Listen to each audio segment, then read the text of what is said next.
Thought there'd be maybe a smattering of applause, but uh, uh, if you look at my picture here on the front page of the speakers program, you'll see that I was often mistaken for Tom Cruise in my life, but I just finished up 6 rounds of chemotherapy, and my hair's gone. I'm tired all the time, and it's over now, and I'm supposed to just recover, but it's been a kind of a tough slog, and I know many people have been through these kind of things, and my prognosis is very good, but it is a tough thing to fight through. I wanted to tell those who aren't familiar about the Wheat Quality Council. We're thrilled that you're meeting with us, and we have another group, NC 213, that's going to meet with us also, or what I mean by meet with us is have their meeting in conjunction with ours. It gives everybody a chance to see another group that's got a little mission, and there's different segments of our industry involved in each one of these groups, and so I just couldn't be happier that we're getting this kind of, we're not joining forces by any means, but we're having meetings together to maximize everybody's impact. For those of you who haven't heard, the Wheat Quality Council was formed after World War II.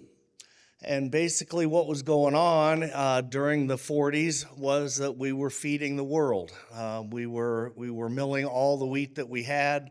Flour millers had an exemption from the service even. It was considered that important of a position that we were trying to feed everybody. And that continued right through the war.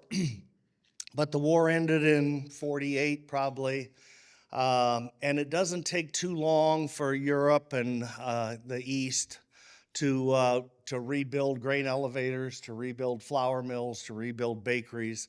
And so in a very quick period of time, a couple years probably, all of a sudden the demand for wheat flour was declining rapidly in this country. And I think in some segments by 1950, 1952, we had lost about half of our market. So the mills weren't running.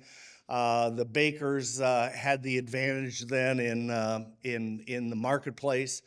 And very quickly, the millers had to make a decision on whether they were going to keep these bakers happy or not. And the bakers said, in the old days when the war was going on, did you want the flour or didn't you? We'd give it to somebody else. But after the war, when the bakers got in control of the marketplace, they signified very quickly that they wanted better flour. And so these kind of groups formed, and there were, I think, 3 or 4 different wheat quality groups at one time that started. But it was this idea to try to improve the commodity class of wheat. And that's still our mission here is the commodity class.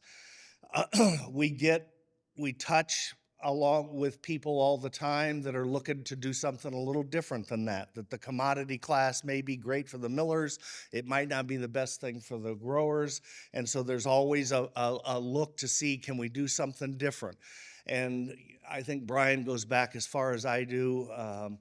When we first started, there were union equity. Union equity was trying to isolate wheat and test the bins and try to get extra for selling it.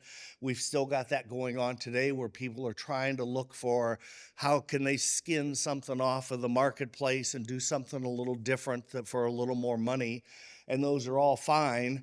But for the Wheat Quality Council, just to keep it in your head, we're a commodity class organization. We're trying to increase the quality, whether it's yield, whether it's disease resistance, whether it's baking quality. We're trying to encourage the release of better varieties to replace the ones that are wearing out.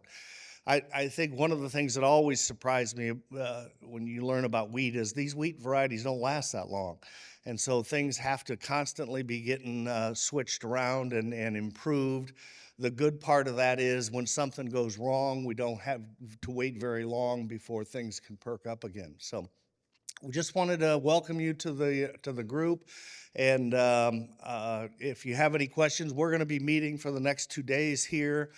probably right next door to you. So if you finish up and want to wander in and see what we're doing, I would recommend you come tomorrow afternoon. That's our speakers program, where we're done talking about the mechanics of the organization, and we're able to talk to people about what's new, what's going on, what people are working on, which we've always found has been our best attendance. So that'll be tomorrow afternoon. All right, thank you. Any questions? Okay.